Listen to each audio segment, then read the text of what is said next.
Ну здорово, я тут проиграл спор у себя в телеге, и поэтому мне пришлось залезть в кроличью нору Римболда. Как выяснилось, нора эта настолько глубока, что мне самому пришлось перелопатить весь интернет, а затем полезть в дебаг и ставить опыты на колонистах. Сегодня мы поговорим про комнаты в RimWorld, из чего их строить, какого размера они должны быть и как их обставлять. Начну с азов и для начала расскажу про материалы. Первое, что тебе доступно для строительства, это дерево и сталь. И то, и другое горит при пожаре, плюс не самое прочное, так что рейдеры быстро вскроют простой стальной дом. Однако это не повод отказываться от базовых материалов, особенно на старте вашей колонии. Во-первых, если мы откроем информацию об объекте, то увидим, что для дерева объем работ всего 2, у стали 3, а у гранита целых 16. А это значит, что пешка построит деревянную стенку в 8 раз быстрее, чем гранитную. Во-вторых, деревянные двери открываются быстрее любых других. Вот тебе наглядный пример с дверьми из всех материалов, доступных в игре. Самые быстрые – деревянные, самые медленные – двери из горных пород типа песчаника, гранита, мрамора и подобных. Вторыми с конца идут внезапно урановые, ну а остальные двери из драгоценных материалов и биоферритовые – это уже наш повседневный выбор. А вот для автодверей разница не столь очевидна. Конечно, если не брать в расчет двери из камня, они все еще тормознутые. В этом тесте даже урановые неплохо себя показали. Раз уж мы пошли выбирать типы дверь, то давай посмотрим и на защиту. Самая прочная дверь – пласталевая. За ней по прочности следует урановая и на третьем месте биоферритовая. Однако же биоферритовая очень хорошо горит в отличие от первых двух. Ну и чтобы не быть голословным, вот тебе очередной эксперимент. Берем 13 помещений из все тех же материалов и жахаем посередке молнию. Как видишь, дерево, сталь и биоферрит очень даже хорошо горят. Кстати, для меня было открытием, что серебро и золото – это тоже горючие материалы. Следующее, о чем стоит рассказать, это красивость комнат. Из всех материалов только серебро, нефрит, золото и мрамор дают бонус красоте стен. На полы это не распространяется, там бонус дает только тип пола. Так, изысканная плитка и из известняка, и из мрамора дают плюс 3 к красоте, а вот группа не даст никакого бонуса. О том, зачем этот бонус вообще нужен, я расскажу чуть позже. Ах да, чуть не забыл. Еще красоты добавляют полированные каменные породы и пол. Причем полированный пол и полированный мрамор дадут аж плюс 2, а вот остальные типы камней только плюс 1 бонус к красоте. Последнее, о чем стоит поговорить в разделе про материалы, это теплообмен. В Римке, в отличие от того же Oxygen Not Included, теплопроводность материалов одинакова, поэтому неважно, будет у тебя деревянная стенка или пласталевая, промерзать зимой они будут одинаково, как и нагреваться жарким летом. А вот толщина стен имеет значение. Согласно странице на вики игры, двойная стена удерживает температуру примерно на 50% лучше, чем одинарная. При этом на углы игре вообще пофигу, поэтому вот такая конструкция, как ты видишь сейчас на экране слева, будет одинаково хорошо держать температуру, как и постройка справа. Для особо интересующихся в тройной стене смысла нет, она не будет более теплоизолированной, чем двойная. Кстати, раз уж мы тут говорим про температуру, вот тебе еще один маленький совет на случай пожара. Не пытайся тушить крупный пожар внутри помещения до того, как разобрал стенку. Дело в том, что как только ты убираешь кусок стены, это помещение автоматически становится улицей, и температура, соответственно, тоже становится уличной, поэтому твои пешки не получат ожог. Разбор потолка тебе не поможет, так как надо разобрать 25% потолка, прежде чем температура сравняется. Ну и да, лучше разбирать именно стену, потому что она разбирается быстрее двери. Более подробно про пожары рассказал Кипер в видео аж на 20 минут, рекомендую посмотреть. И еще один совет вдогонку для любителей животинок. Открытые двери хоть и пытаются сравнить температуру внутри и снаружи, но делают это далеко не сразу. Поэтому вот такой пример хлева с всегда открытой дверью и нагревателем внутри спасет твоих курочек и свиней от переохлаждения. Тут еще важно помнить, что чем больше помещений, тем сложнее его обогревать, поэтому если будешь увеличить пространство, не забывай поглядывать за температурой внутри, возможно придется поставить еще один обогреватель. Ну что же, с основами материалов для строительства мы разобрались, переходим к характеристикам комнаты. Если ты зажмешь Alt и наведешь стрелку на помещение, то увидишь, что у комнаты есть такой параметр, как впечатление. Оно напрямую влияет на настроение твоих пешек, и если людишки часто стрессуют из-за недостатка еды, смерти своих товарищей и отсутствия вкусного человечьего мяса в их рационе, то поднятие качества комнаты может тебя спасти от постоянных нервных срывов твоих. Впечатление от комнаты особенно важно для спальных мест, столовой, комнаты отдыха и больнички. Отдохнув в хорошем помещении, пешки получат баф к настроению на 24 часа. Этот параметр определяется 4 другими ниже: богатством, пространством, красотой и чистотой. И поднимать их желательно равномерно. У тебя не получится сделать отличную комнату, если она размером всего 2 на 2 метра. Более подробно про минимально необходимое качество комнат мы поговорим, когда будем разбирать комнаты по отдельности, а пока дам пару общих рекомендаций. Не стоит сильно заморачиваться с богатством внутри комнаты, так как чем дороже твоя колония, тем сильнее будут нападающие на тебя рейдеры и мехи. Но если все-таки хочешь сделать комнату в стиле дорого-богато, то строй все из самых ценных материалов и самого лучшего качества. Шедевры и легендарные предметы из нефрита будут дороже шедевров и легендарок из дерева. Для пространства я настоятельно рекомендую пользоваться модом Realistic Runes Rewritten, так как добиться адекватного размера спальни практически нереально. Чтобы пешка перестала жаловаться, спальня должна быть минимум 5 на 6 клеток, что, согласись, слишком жирно. И, кстати, считаются только свободные клетки, на которых пешка может стоять, поэтому двойная кровать – это минус 4, комод-тумба еще минус 3 клетки пространства. Красота помещения – это, наверное, один из самых простых способов улучшения впечатления от комнаты. Ставишь горшок с цветком, маленькую статую хорошего качества, делаешь не самый парфозный пол, и вот у тебя уже уютная однушка в центре.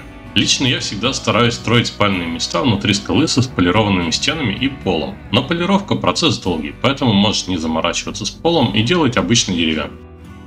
Последний параметр – это чистота. Если у тебя огромная колония, то поддерживать ее на высоком уровне практически нереально. Пешки не вытирают ноги при входе в комнату, постоянно натаскивают грязь и пачкают все кругом похуже свиней. Бесит нереально, поэтому я пользуюсь модом Common Sense. В нем много всяких настроек, но самое важное для меня – перед тем, как начать работать в комнате или лечь спать, пешка приберется в комнате. Даже если уборка выкручена у нее на самый минимум.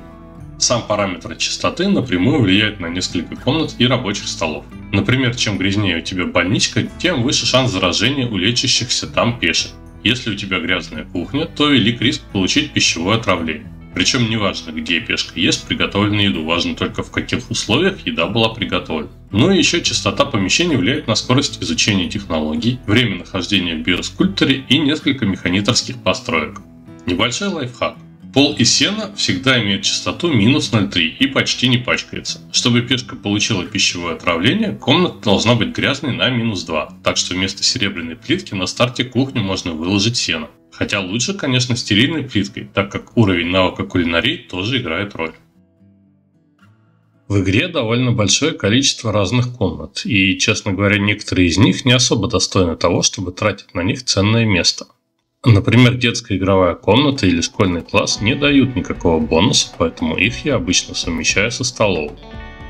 Перед тем, как начать разбирать комнаты по отдельности, давай определимся с общей структурой строительства. Существует огромное множество разных гайдов, способов постройки базы и модов, упрощающих первые этапы игры. Кто-то строит все в виде огромного помещения, разделенного стенками. Другие строят отдельные помещения под определенные нужды, а некоторые вообще взрываются в пещеры. Мы же сегодня рассмотрим базовый старт без модов на сложности приключенческого рассказа. В качестве места посадки я рекомендую искать умеренный лес без загрязнения и с возвышенностями в качестве поверхности. Если тебе попадутся типа пород гранит и мрамор, вообще отлично. Для того, чтобы заранее узнать, как будет выглядеть карта, на которую ты приземлишься, советую мод Map Preview, но сегодня мы начнем без него. Итак, твои колонисты высадились. Жми паузу, включай справа отображение плодородности и отображение прочности поверхности. Если тебе повезет, то большой участок плодородной земли будет прямо по центру. Если нет, придется идти на компромисс. Осмотри карту, прикинь, как и где можно будет построить стенки, чтобы оградить себя от неприятелей. Если ты начнешь в горной местности, то можно, конечно, и внутри скалы базу построить, но копать ее на первых порах долго, а время в римке играет против тебя. Подходящее место под твои будущие грядочки найдено, от него мы и будем размечать твою базу. Обычно я прикидываю, как можно поставить ветряк. Дело в том, что посадки какого-нибудь риса или кукурузы никак не мешают ветряку работать и вдобавок блокируют рост деревьев. Сам ветряк можно не строить, пока не понадобится первое электричество. Вторым этапом рекомендую посмотреть, где есть паровые гейзеры. Они помогут тебе обогревать теплицу зимой, поэтому если гейзер есть рядом с плодородной почвой, это вообще отлично.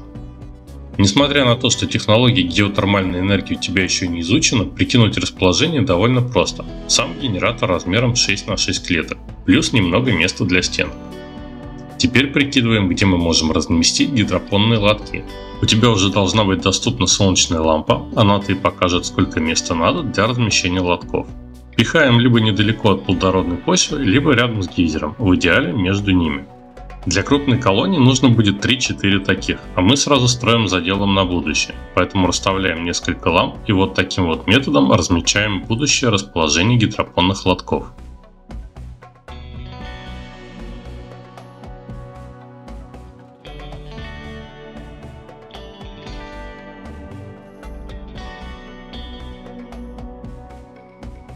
Планируем стенки.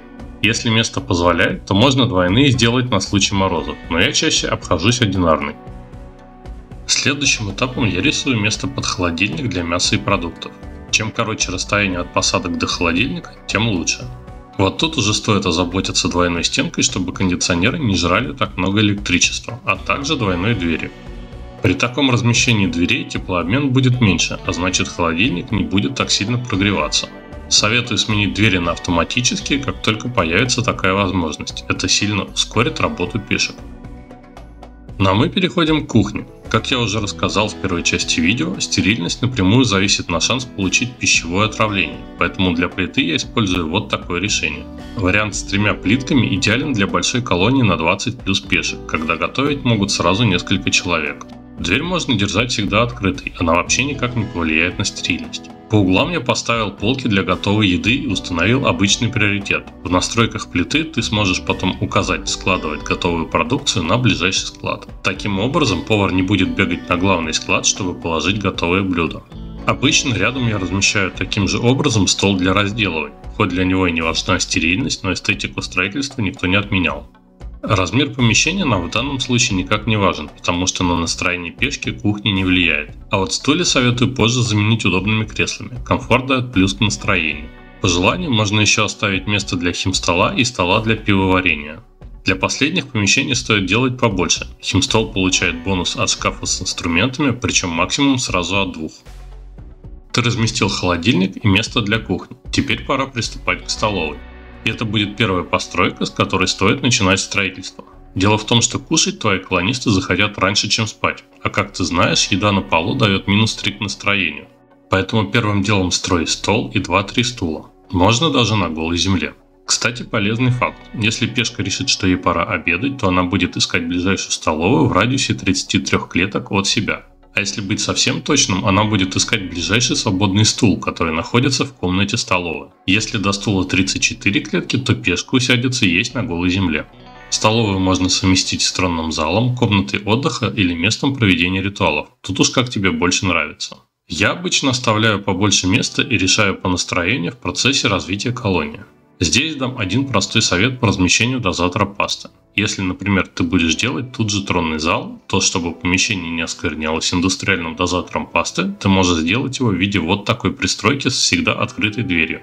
Так и пешки могут брать еду, и тронный зал будет без дебафа. Следующим этапом всегда строится место для сна, но извечный вопрос, что лучше, бараки или личные комнаты, я оставлю напоследок, так как нам будет что обсудить. А пока давай покажу оптимальный вариант размещения исследовательской комнаты. Для нее также важен параметр чистоты комнаты, поэтому ее точно нужно будет обкладывать стерильной плиткой. А вот чтобы пешки ее не пачкали, я рекомендую вот такой вариант размещения построек. Книги дадут плюс к скорости изучения технологий, плюс за ними не надо далеко идти, если пешка захочет что-то почитать. Мультианализатор пешками не используется, к нему проход не нужен. В большой колонии можно построить и вот такой вариант. 4 стола, посередине дырка, чтобы это считалось одним общим помещением, и бонус от 2 книжных полок суммировался.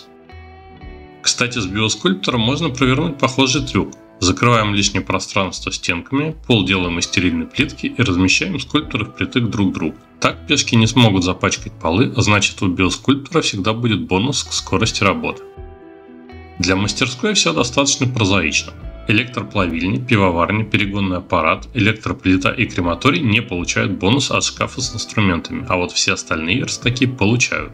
Причем для каждого верстака допустимо максимум 2 связи радиусом 6 клеток. А вот для шкафа с инструментами их может быть сколь угодно много, поэтому ты можешь хоть вот так все застроить. Некрасиво, но функционально и требует минимум места. Ну и не забывай про обогрев помещений зимой и охлаждение летом. Некомфортные температуры замедляют скорость работы. Для больницы важна стерильность помещения, поэтому как появится возможность, укладывай стерильный пол.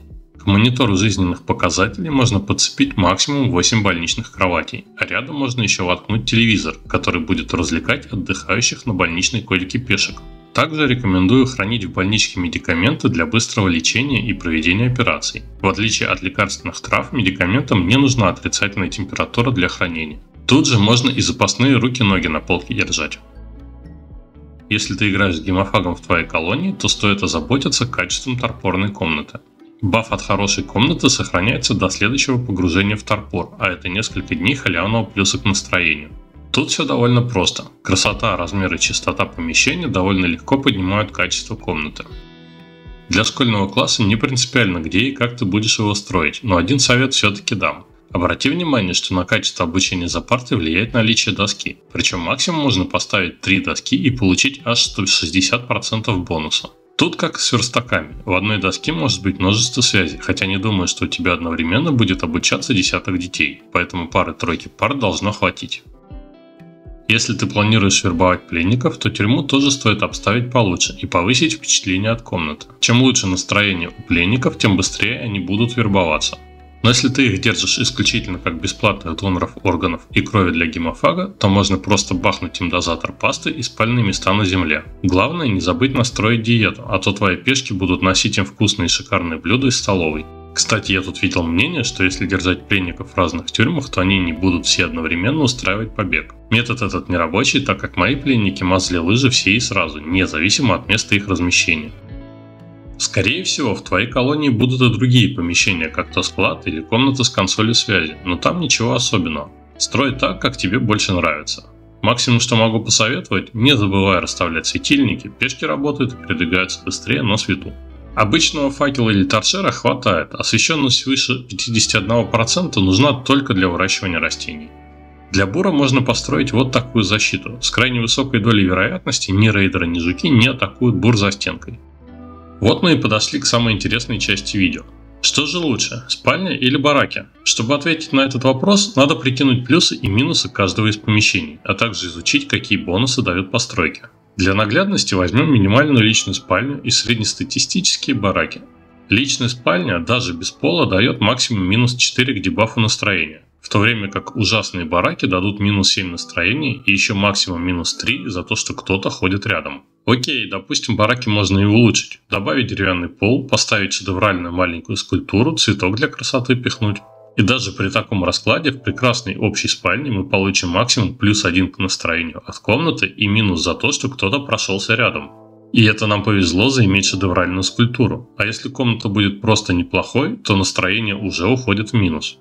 А вот уже личная спальня размером 3 на 2 без изысков. При качестве личной комнаты ужасно, пешка уже не получает никакого дебафа к настроению. И это в обычной деревянной комнате без ничего. В посредственной комнате эффект будет такой же, ни бафа, ни дебафа она не дает. А теперь давай сделаем комнату 3 на 4. Ставим статую нормального качества, столик, тумбочку и кровать, тоже нормального качества. И вот у нас уже неплохая спальня, которая дает плюс 2. А позже ты можешь улучшить качество мебели и бонус будет еще выше. И сразу же еще один лайфхак. В углах комнаты можно построить статуи или стенки из драгоценных материалов, и тогда бонус от них будет распространяться сразу на 4 смежные комнаты. Таким образом, одна маленькая статуя может давать плюс сразу 4 спальням. Давай теперь поговорим про комод и прикроватный столик. Они дают бонус комфорту, а не качеству сна. Если ты откроешь нужды персонажа, то увидишь, что комфорт идет отдельной строчкой. Да, он дает плюс к настроению, но за рабочий день высадить его в ноль практически нереально. А уж если твоя пешка работает за каким-то верстаком со стулом или креслом, то комфорт и так будет постоянно повышен. Если ты помнишь, я уже говорил, что комод и тумба сжирают часть пространства комнаты, поэтому убрав их из комнаты 3 на 4, мы увеличим пространство с тесно до весьма тесно, и внезапно комната из неплохой становится хорошей. На качество сна влияет только качество кровати, но и наличие стимулятора сна, если ты выбрал идеологию трансгуманизма. На связи ДТС из будущего. Во время записи я совсем забыл сказать, что на качество еще влияет материал кровати. Все каменные кровати имеют меньшую эффективность отдыха. Чем лучше кровать, тем быстрее будет восполняться строка необходимости во сне, хотя я обычно не заморачиваюсь сокращением их режима дня. Пешка сама проснется, как только полностью выспится. Таким образом, отвечая на вопрос, что лучше, бараки или личные спальные места, для себя я решил так. В большой колонии наиболее полезные пешки получают личные спальни, а вот те, кто выполняют роли уборщиков, носильщиков и рычагов переключателей, спят в бараках. Конечно, каждая колония индивидуальна и нет какого-то общего стандарта строительства. Я же затронул сегодня общие вопросы и, надеюсь, рассказал тебе что-то новое и полезное, чего ты раньше мог и не знать. В этом видео я не затронул аномалистику и моды на постройки и мебель, так как с первой я знаком плохо, а модов огромное множество. Если наберем 1000 лайков, то выпущу видео по наиболее полезным модам Римворлда. Ну а на сегодня у меня все. Пока.